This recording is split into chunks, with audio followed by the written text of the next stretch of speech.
Sahabat Gali, setelah sajian tadi, kita simak kuis yang berikut ini.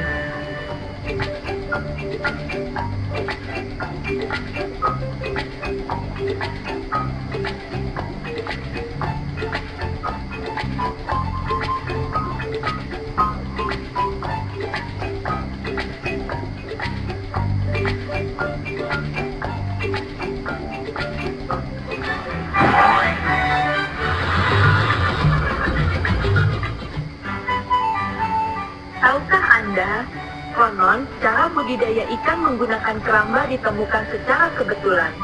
Seorang pedagang ikan di Bandung menampung ikan-ikannya yang belum laku dijual dalam keramba dekat rumah mereka. Namun yang terjadi, ikan yang mereka taruh tetap hidup, bahkan semakin besar. Sejak itulah keramba mulai dipergunakan untuk membudidaya ikan.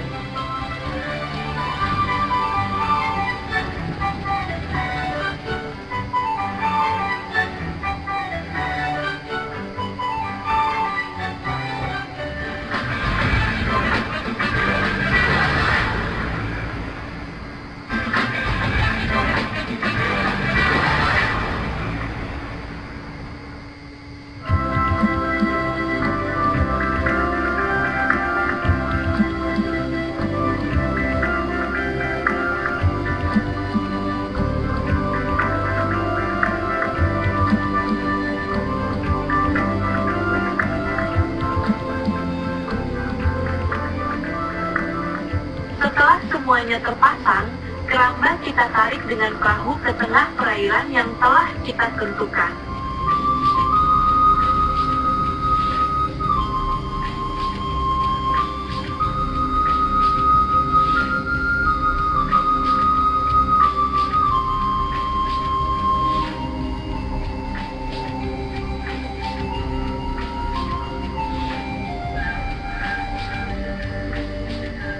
Setelah keramba berada di tengah, kita pasang pemberat atau jangkar di tiap sudut keramba yang kita ikat dengan tali. Sebagai pemberat, kita bisa menggunakan tumpukan batu yang kita ikat di dalam karung.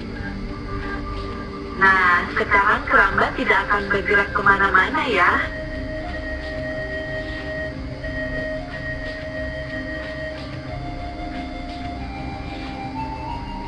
Jaring sendiri bisa kita pasang 2 lapis atau bertumpukan.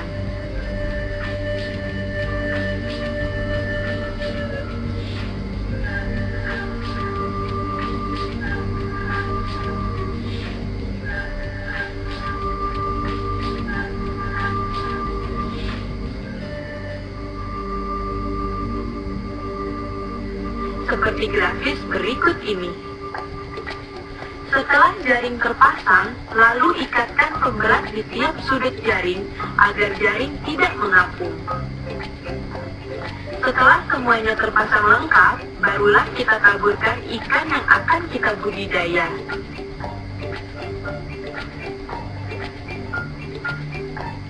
Jenis ikan yang bisa dibudidaya menggunakan keramba diantaranya ikan nila, ikan mas, ikan kerapu, ikan bawal, dan beberapa jenis ikan lainnya.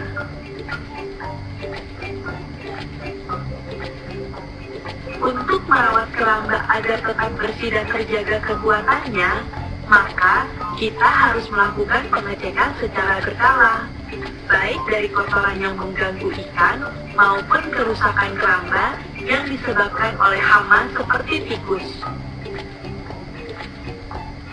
Wah, bahaya sekali ya sahabat Gali. Ternyata tikus-tikus ini bisa bertahan loh di atas air.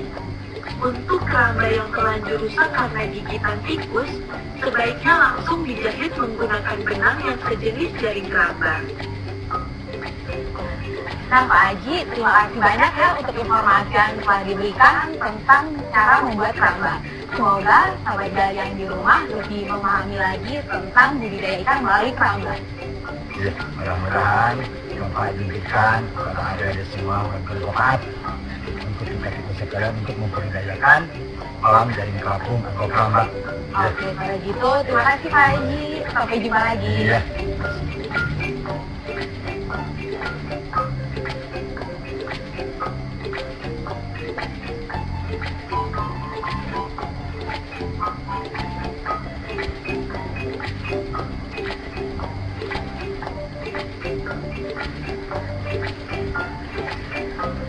Sahabat Gali, wah, mudah kan membuat keramba? Cara lain yang akan saya catat dalam diary ini adalah budidaya ikan dengan empang. Bagaimana cara membuat empang? Bagaimana proses budidaya ikan dengan empang? Tetap digali, gali terus potensi negeri ini, gali sedalam mungkin.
Permisi Bapak, saya Mercy Pak dari Gali, maaf mengganggu.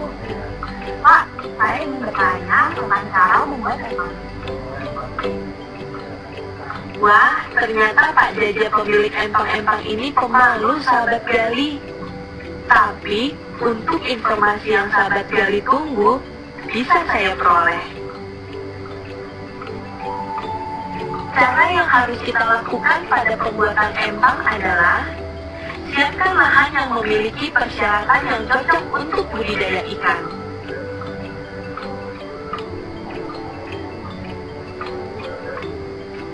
Empang yang merupakan budidaya ikan air tawar memerlukan beberapa kondisi.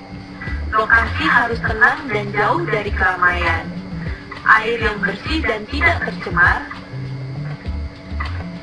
Tanah yang tidak mengandung kapur yang berlebihan, serta sirkulasi air yang mudah.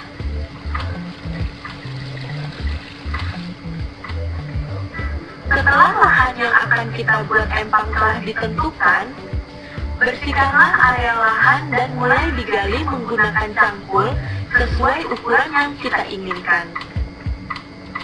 Buatlah kedalaman empang kurang lebih sekitar 1 hingga 1,5 meter dengan dasar lumpur yang gembur.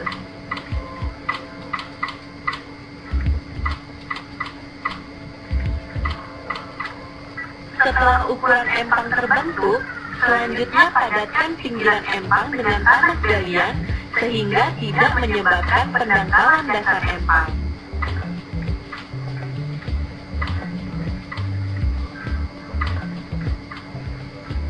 Pupuk kompos berguna sebagai humus yang nantinya menjadi tumbuhnya jasad remik sebagai makanan ikan yang alamiah.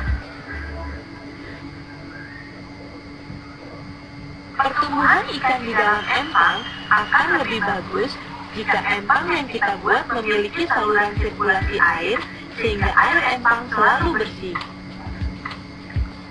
Sahabat Gali, setelah empang dibiarkan selama 1 minggu, maka pengisian air pun bisa kita lakukan. Sehingga air memenuhi empang dan bibit ikan pun siap kita tanam.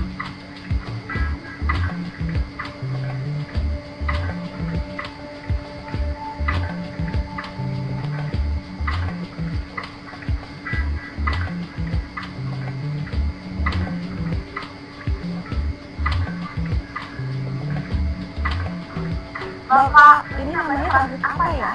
Ini namanya pengisian bibit ikan. Oh, jadi sesudah empang yang baru jadi lalu diisi air, proses selanjutnya adalah pengisian bibit ikan ya Pak? Iya. Oh, seperti itu.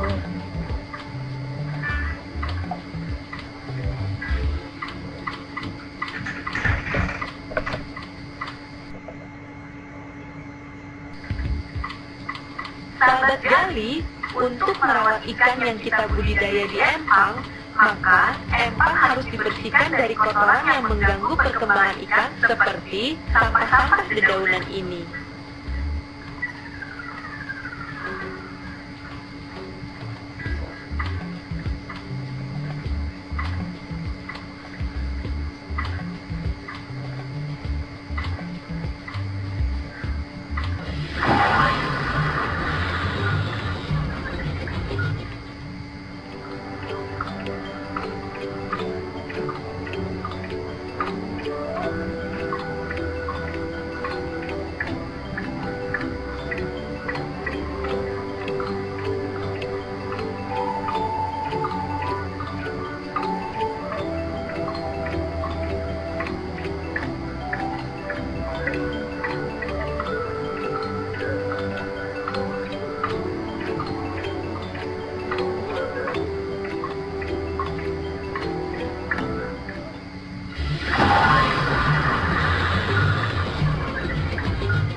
Sahabat Gali, ikan di dalam keramba tidak akan pernah luput dari penyakit. Oleh karena itu perlu merawat kebersihan keramba. Salah satu caranya dengan menggunakan daun-daunan yang mengandung antiseptik seperti daun pepaya yang diletakkan ke dalam keramba.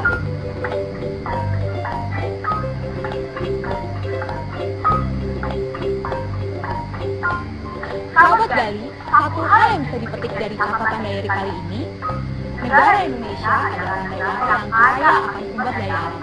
Sangat disayangkan jika negara sebagian besar wilayahnya perairan, tapi tidak bisa mencukupi kebutuhan ikan. Budidaya keramba dan empang merupakan solusi yang tepat dalam memanfaatkan potensi negeri ini. Jangan berhenti untuk menggali informasi yang ada dan terus saksikan Gali. Gali terus potensi negeri ini. Gali sedalam mungkin.